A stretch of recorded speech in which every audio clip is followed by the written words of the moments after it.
Luca heard a group of footsteps approaching. He dashed behind the bushes to avoid being spotted.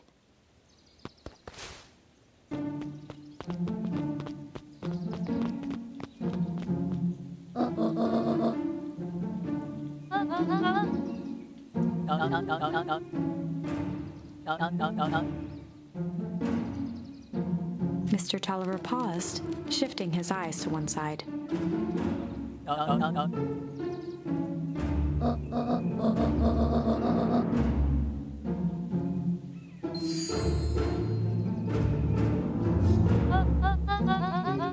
Mr. Tolliver took one long, quiet breath.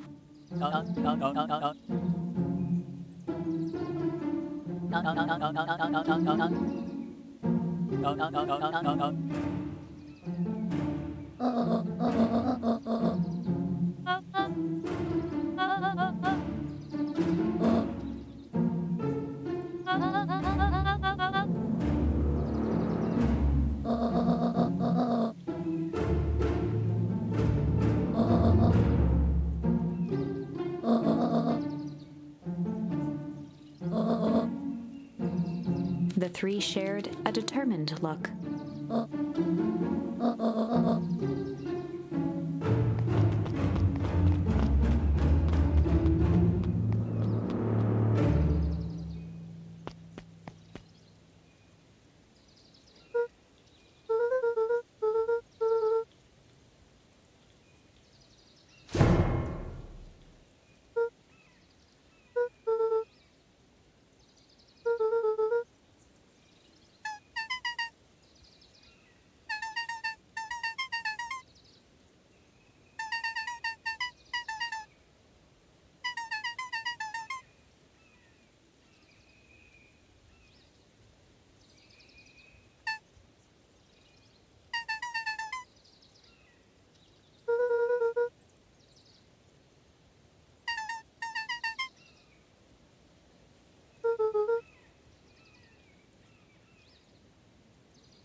Luca could only see a cloaked shape behind the rocket.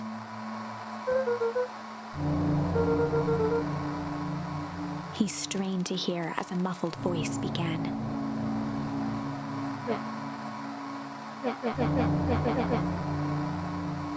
Fear gripped Luca's throat.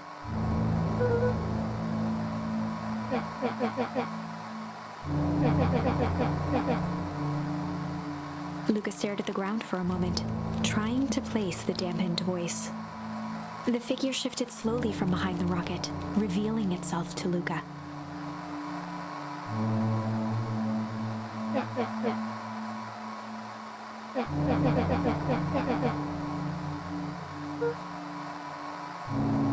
Luca reached over empathetically.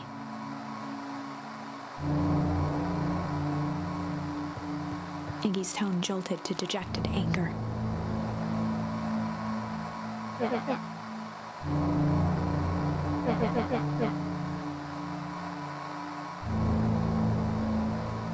Luca slumped to the ground, overwhelmed by guilt.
Iggy slumped to his knees.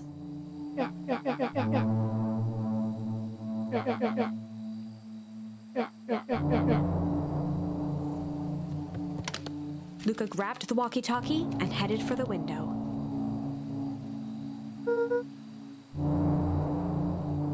Luca and Iggy climbed up the back of the treehouse to its roof, where Rollo had constructed his MCD, the Mission Control Defense Cannon. From From behind the crowd of clipboards, William Kerr strode forward, a warm smile on his face.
Kerr's smile faltered.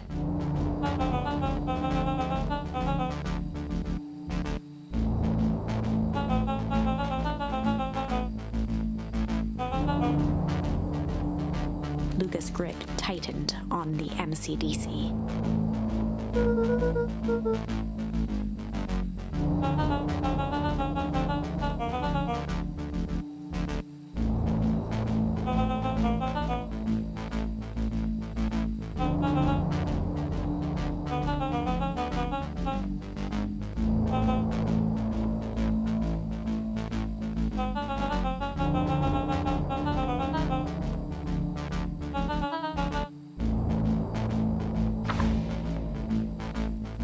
Luca's mind raced. He was caught in a trap.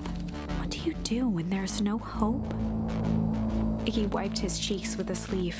What are you gonna do, Luca?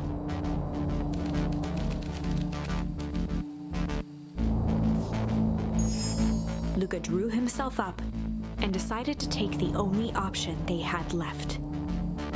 Fight. He swung the mission control defense cannon around, aiming it confidently at the smirking face of William Kerr.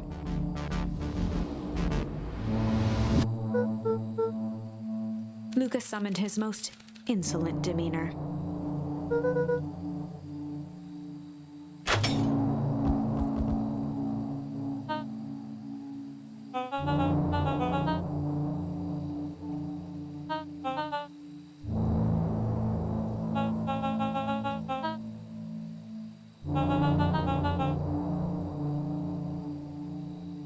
Kerr turned his back on the two boys. With a nonchalant wave of the hand, he made his exit. As the clipboards began to slowly advance on the treehouse, Luca looked to Iggy with resignation in his eyes. The end. That escalated quickly. Maybe discretion was the better part of valor here. Let's put a pin in this for now.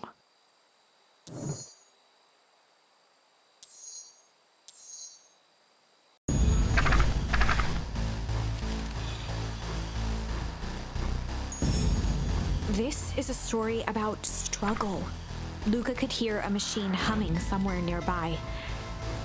He felt around wildly, searching for something, anything that could help. His hands found a hard object, maybe a tile? He yanked it free, lifting the cold stone. Let me go! Luca swung the tile as hard as he could at the shape that still held fast to his leg. He heard the crack of glass as the stone hit the assailant's mask. With a muffled yelp, the hand let go. Luca was free and scrambled to the door. He never looked back once on the long run home. Chapter 3. Everything's fine. The next morning, it was quieter than usual at the breakfast table. Only the sound of silverware and chewing interrupted the awkward silence.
She leaned forward and pinched Luca's cheek.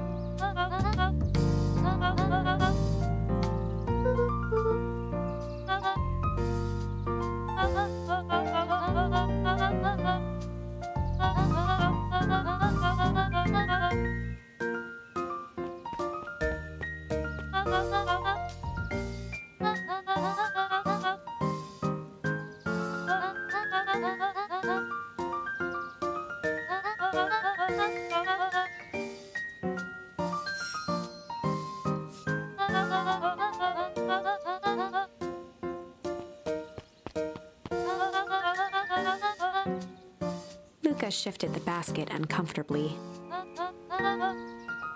Mrs. Fratelli lifted the cloth and inspected the jam. She carefully lifted out her jars of jam.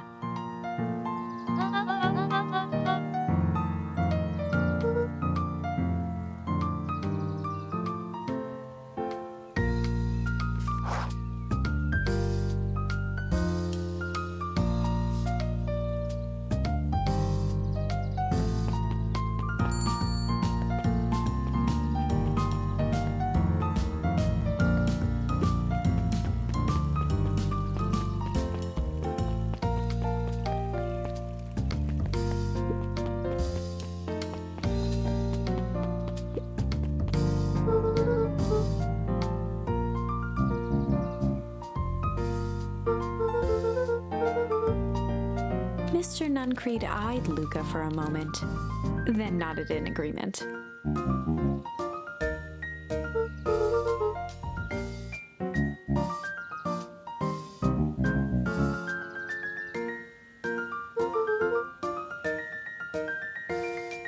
Luca handed the jam to Mr. Nuncreed, and he nestled it with both hands.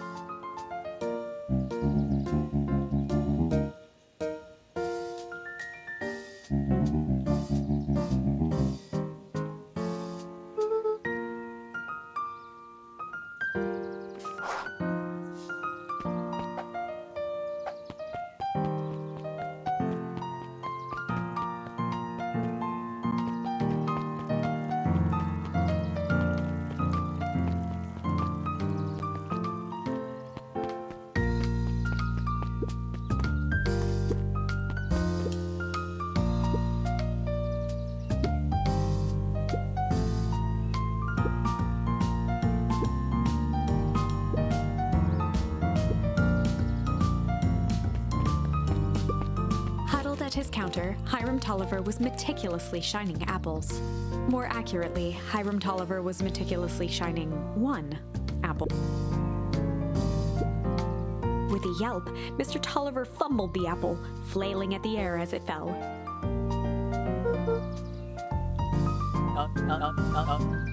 He leaned forward and lowered his voice.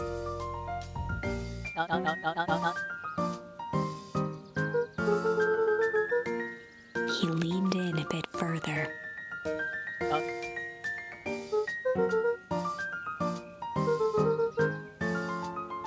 Mr. Tolliver leaned back, speaking loud enough for anyone to hear.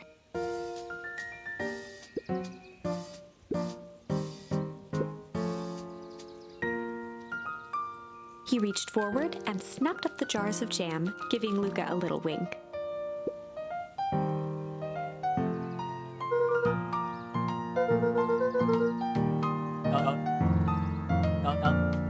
He leaned in for a final whisper.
Beck locked eyes with Luca. The look on her face was equal parts expectant and desperate.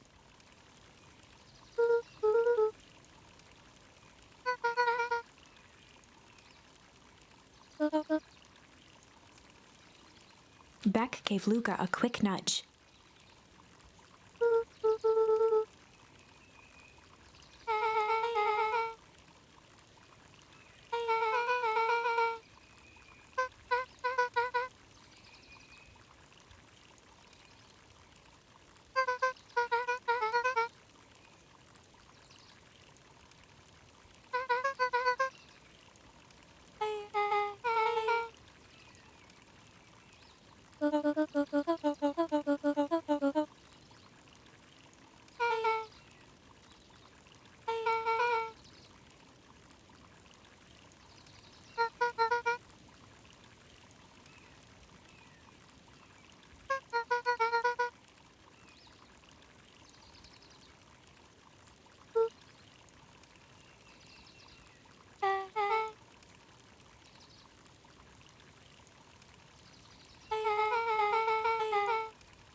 Jeff dug through his pockets for a bit.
Beck took a long breath, then gave a firm nod.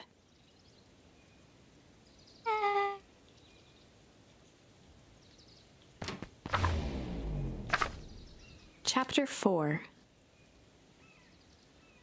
Dinner with the Moodwills. Ilona Moodwill was worried about change. A gardener at heart, she understood the necessity of change, relied on it even. But there was a difference between the controlled world of her plants and this cluttered cottage in a strange town. Almost done. Nellie was a blur of activity, digging through boxes. Sorry, love, couldn't find the dishes. We'll have to make do with paper plates. Dinner went by without much conversation. As she watched Beck and Luca finish up their pizza, Ilona let herself relax into the chair. The things she cared about were still here. Nellie finally had the job of her dreams. Beck was beginning to take root. Ilona's task was simply to tend to them.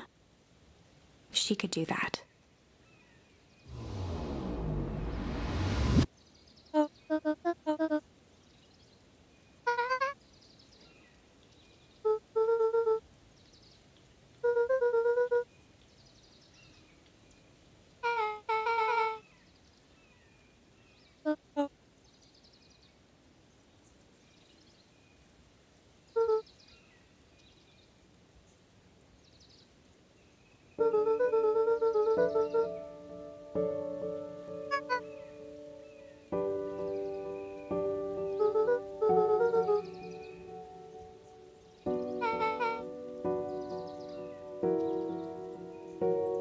Luca's eyes were fixed to his plate, pushing a chunk of pineapple around with his finger.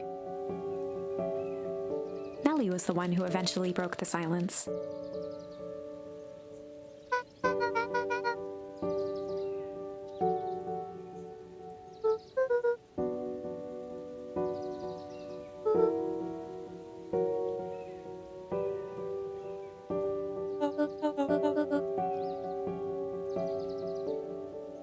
Ilona nervously gestured toward the boxes.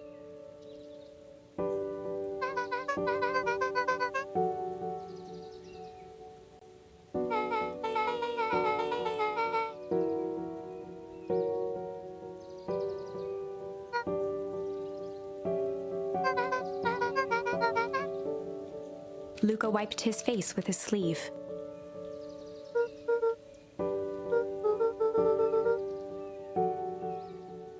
Beck gave Luca a swift kick under the table.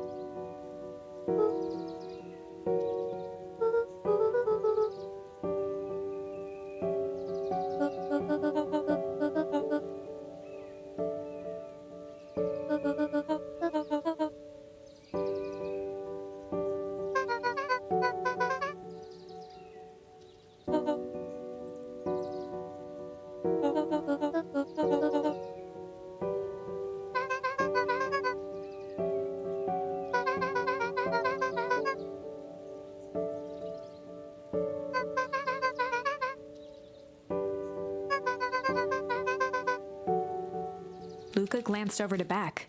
She seemed to be holding her breath.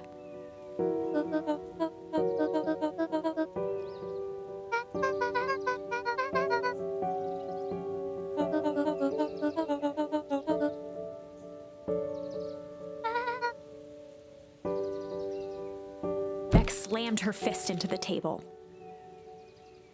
Perhaps harder than she intended.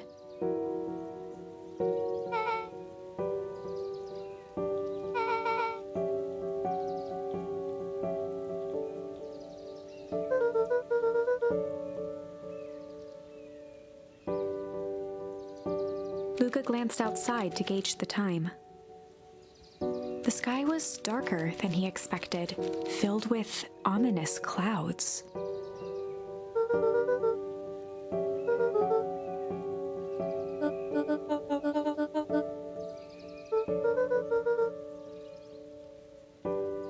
Luca wiped his mouth one last time with his napkin and started to get up.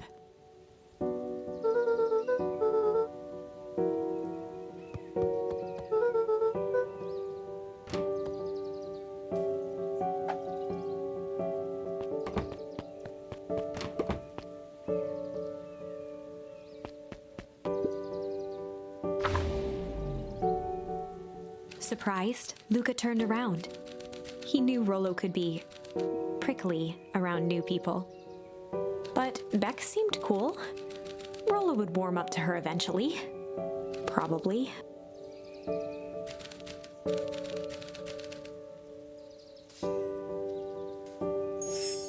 Luca began to respond, but the sky answered for him as the clouds above began to break, revealing patches of star-filled summer night.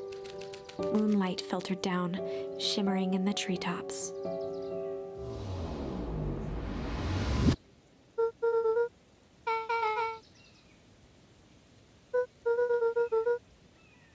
Luca stopped himself mid-sentence.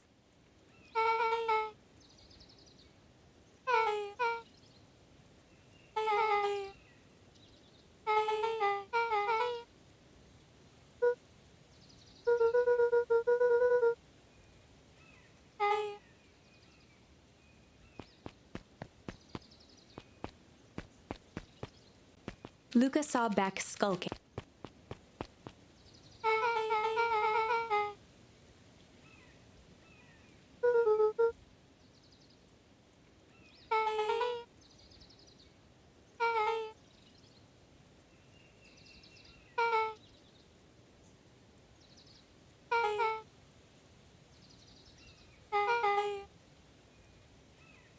Beck grabbed the wrought iron bars and shook the gate.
Luca's voice was an excited whisper.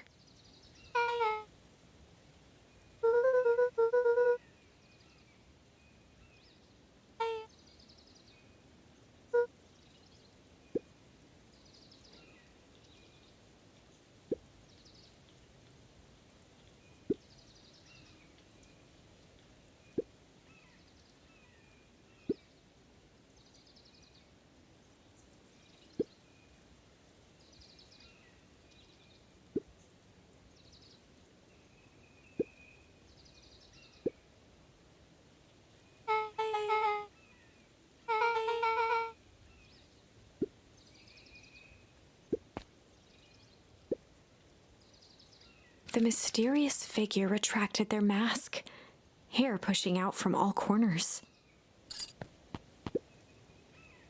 A chill ran down Luca's spine. His vision blurred. Beck stifled a sharp wince, and Luca looked down to see himself wrenching her hand.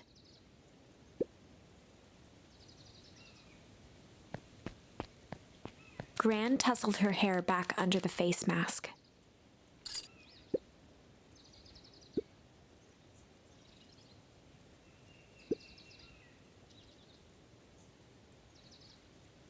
Gran gave Eris a curt nod and disappeared into the night.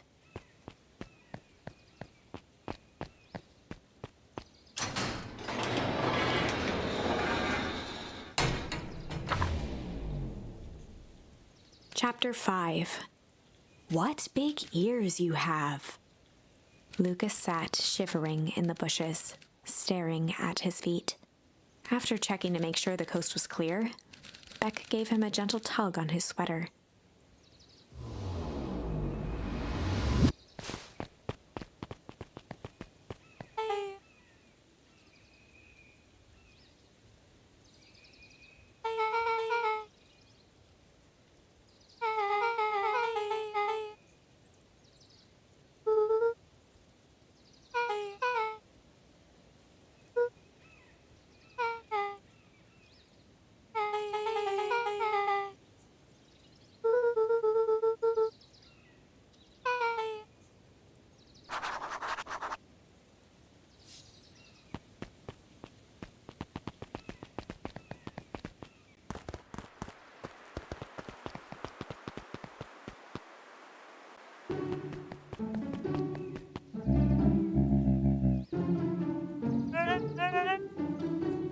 The clipboard finished writing with a scratchy flourish and looked up.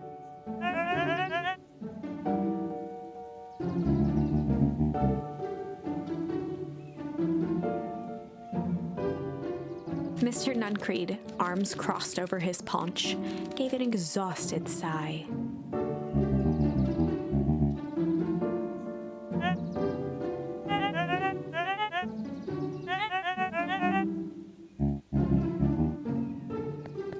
He snatched the pad and scribbled his name so hard the pen nearly snapped.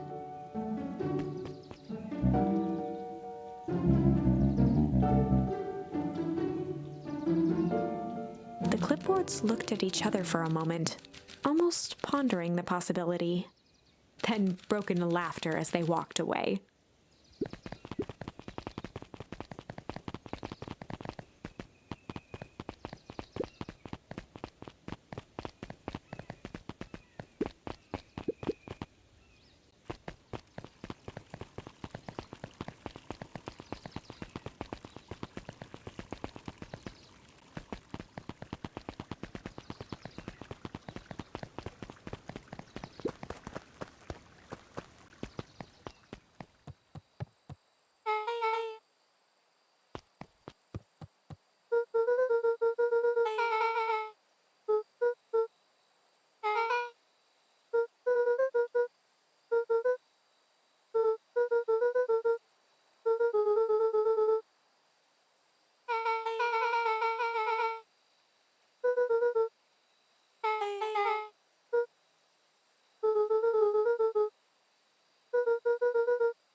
Rollo waggled his head with pride.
Luca sucked in a long breath.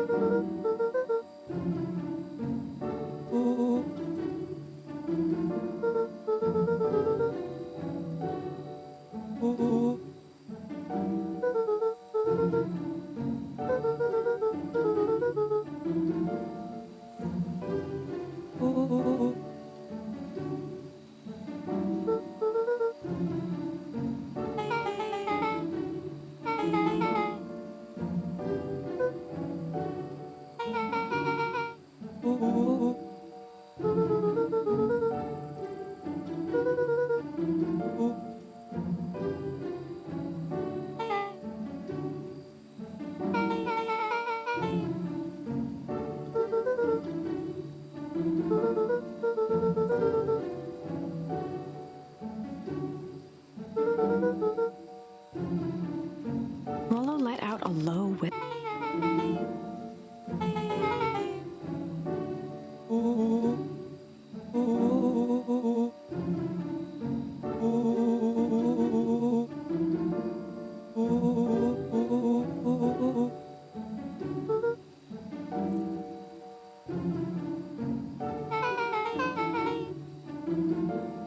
Rollo and Luca shot back a look.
Luca gazed out the window.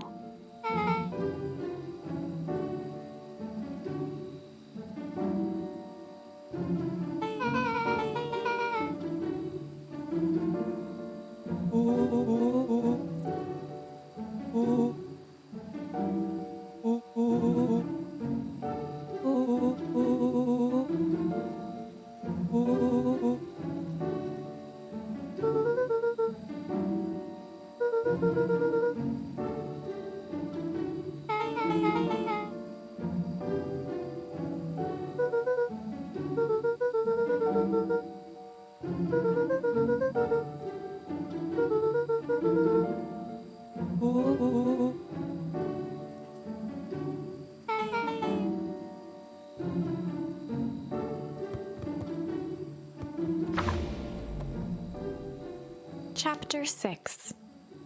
Secret Lair. Summer forged ahead, but the nights only seemed to grow colder. Luca walked home slowly under the pale starlight, cautious to avoid any more surprises lurking in the shadows. Reaching home, he slipped quietly into bed, half dreading what they might discover the next day.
Luca and Beck rolled their eyes as Rollo strutted across the room.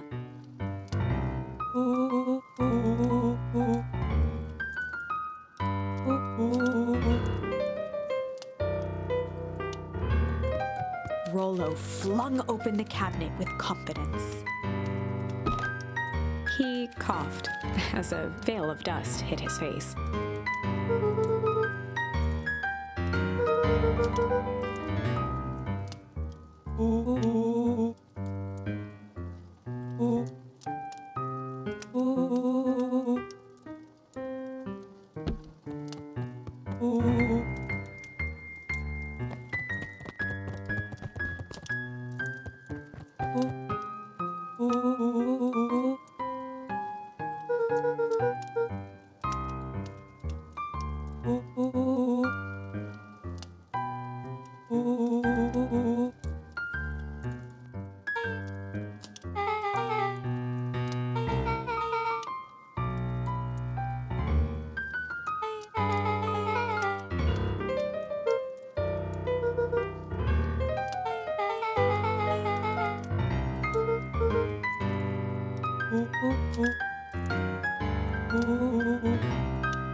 A look of realization crept onto Luca's face. All three kids snapped to glance at each other, then sprinted in turn toward the kitchen.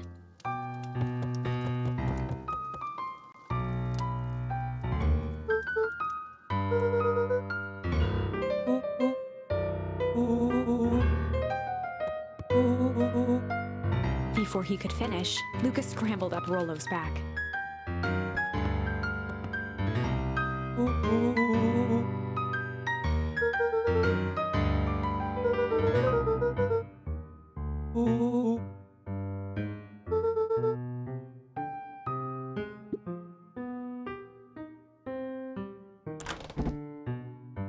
The three crowded around the hutch to peer in. With the glass doors opened, a perfect porcelain display gleamed in front of them. Their eyes searched for anything amiss. But the only distinct feature was its impeccability.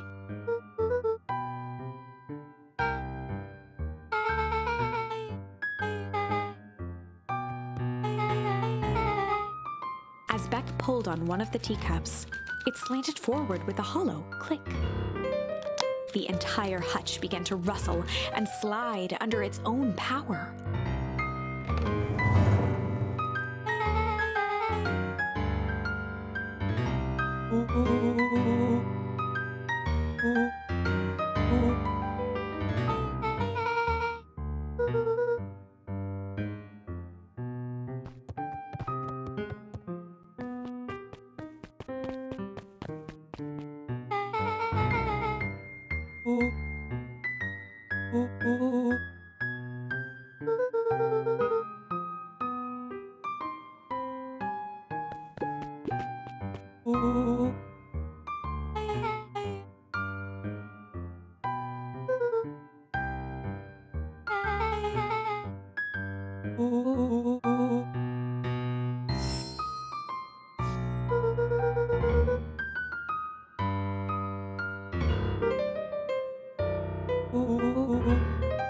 Rollo casually spun open a lid and dipped his finger in the jam. He smacked his lips.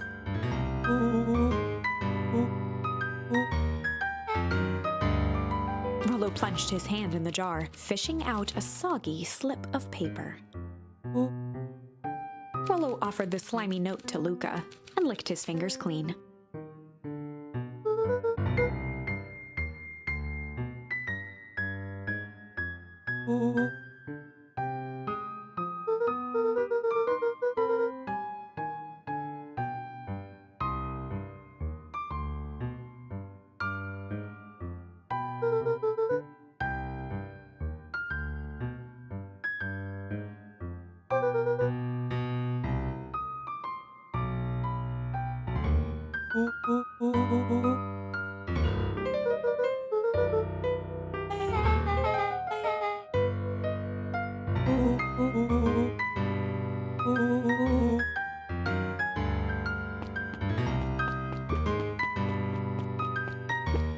Luca jostled each cabinet drawer in turn. Only one was unlocked. He fingered through the filing cabinet, pausing at a bulging folder labeled Walter. For a long moment, he just stared at it.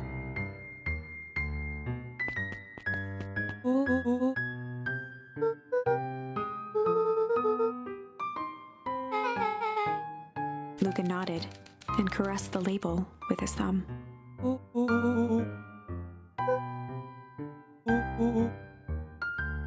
Rollo swiped the folder from the drawer and began leafing through the pages.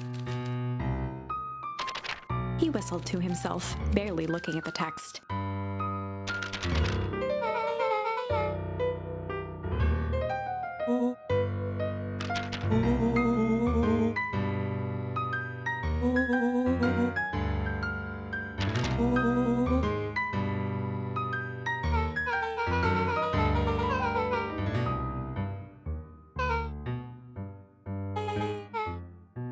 He stopped at a page and mimed, holding up a monocle.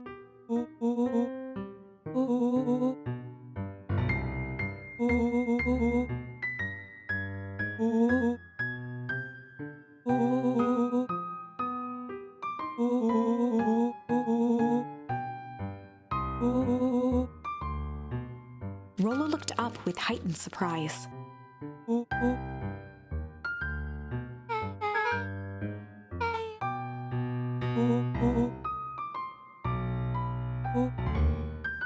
Rollo's finger traced across the page.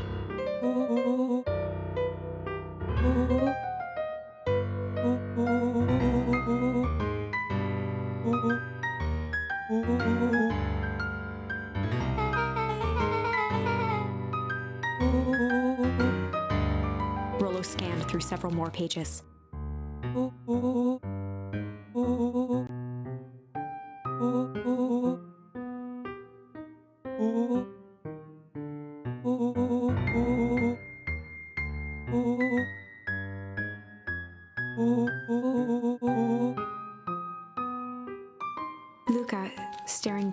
at the cabinet this whole time, spoke softly.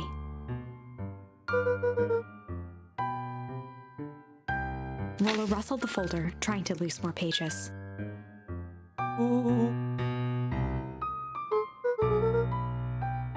Luca frantically shoved the remaining cabinet folders, trying to find another labeled Walter.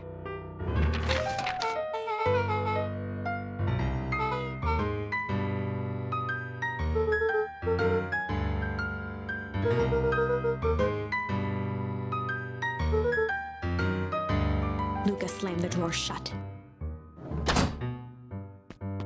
A spider web of string connected photos of people from the town, interspersed with hastily scrawled notes.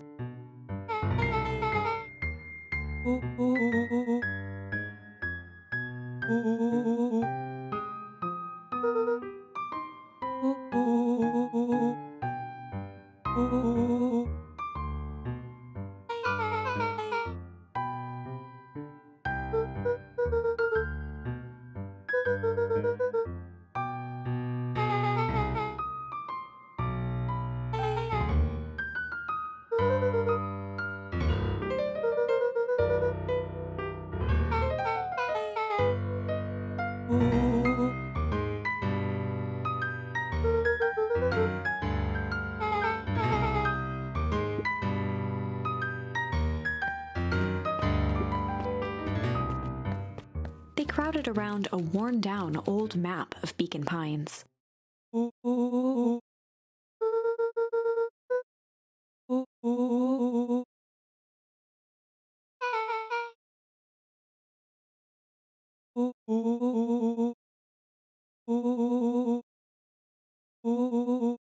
Rollo carefully traced the path with his finger. He jabbed down at the end point.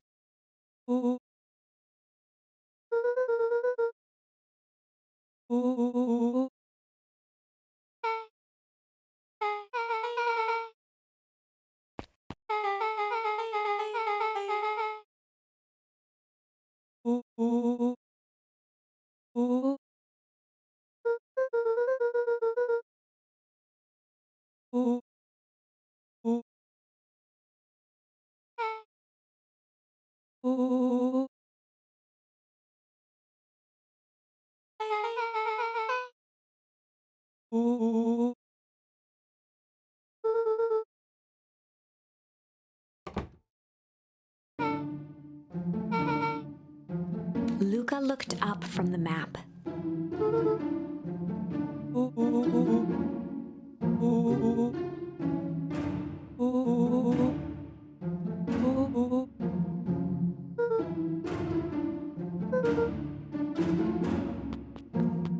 Beck flicked off the light, and they became statues in the dark. Overhead, creaking floorboards bent under slow, deliberate steps. The kids looked up, the tilt of their necks following each footfall.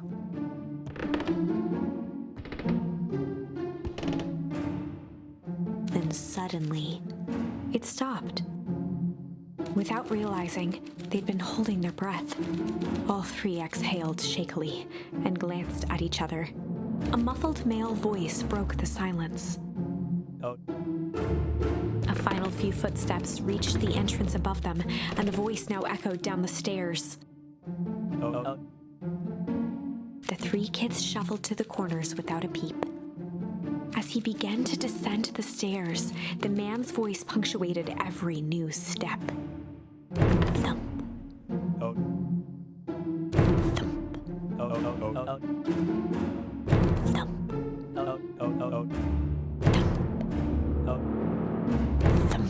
At the bottom step, the man paused, squinting to search the room for signs of life. Oh. Rollo shifted suddenly. Luca gave him an intense, chastising look and whispered through clenched teeth. It was too late. Rollo was already inching toward the stairway. He screeched as he charged toward the shadowy figure. With all his weight, Rollo tackled the man to the ground.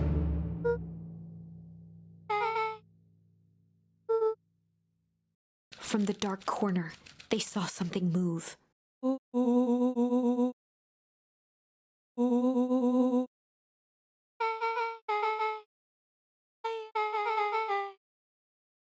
Luca scrambled to the hunched figure on the ground. Pressing his fingers to the man's neck, he sighed with relief. As Beck flicked back on the light, Luca and Rollo both gasped in stereo.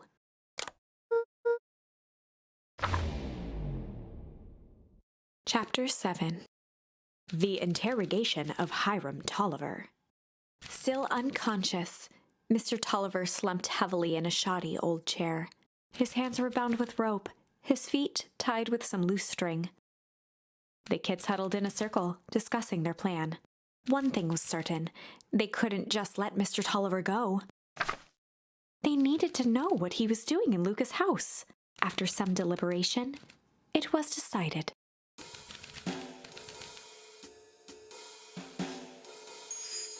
They'd run the classic good cop, chill cop interrogation.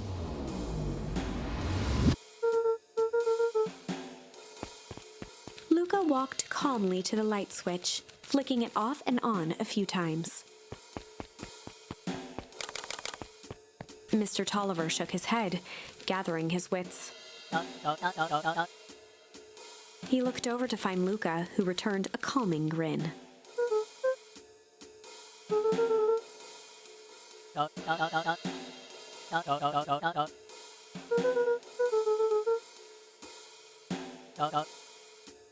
Rollo and Beck emerged from hiding to give a timid wave.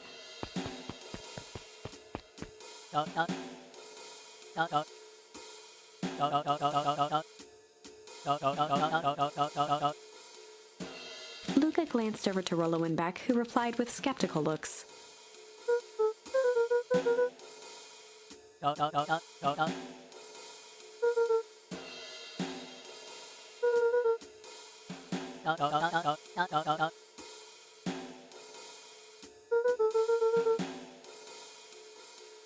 Mr. Tolliver exhaled with disappointment.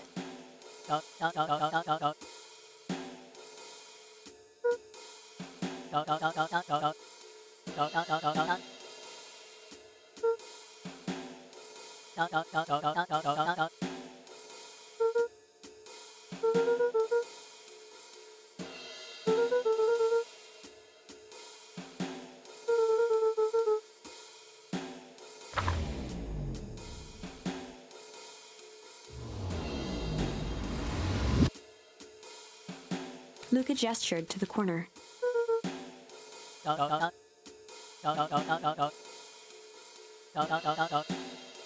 Luca looked again to Rollo and Beck. This time they shrugged. Luca began to slowly loosen the bindings. Mr. Tolliver gently rubbed his wrists.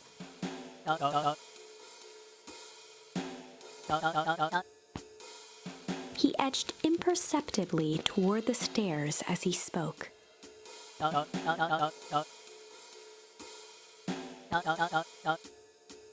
Before the kids had even noticed his movement, Mr. Tolliver was at the light switch. He punctuated his final words by flicking the switch and rushing up the stair. Beck darted to the wall and turned back on the lights. It was too late. Rollo confirmed what they all heard. Mr. Tolliver's muffled voice came from behind the door.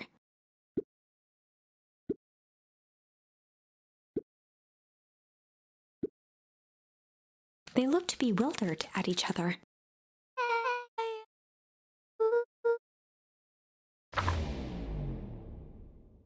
They heard the staccato thump of quick steps exiting the house. The kids looked down in resignation. This isn't how it goes in Hank Atomic. For some reason, they'd always assumed it was up to them to save their town. Luca opened his mouth, hoping to conjure some magical words to make this right. Only a hollow croak escaped. The end. Well, we certainly aren't going to find a grand resolution to our tale locked in a basement. Back to the drawing board.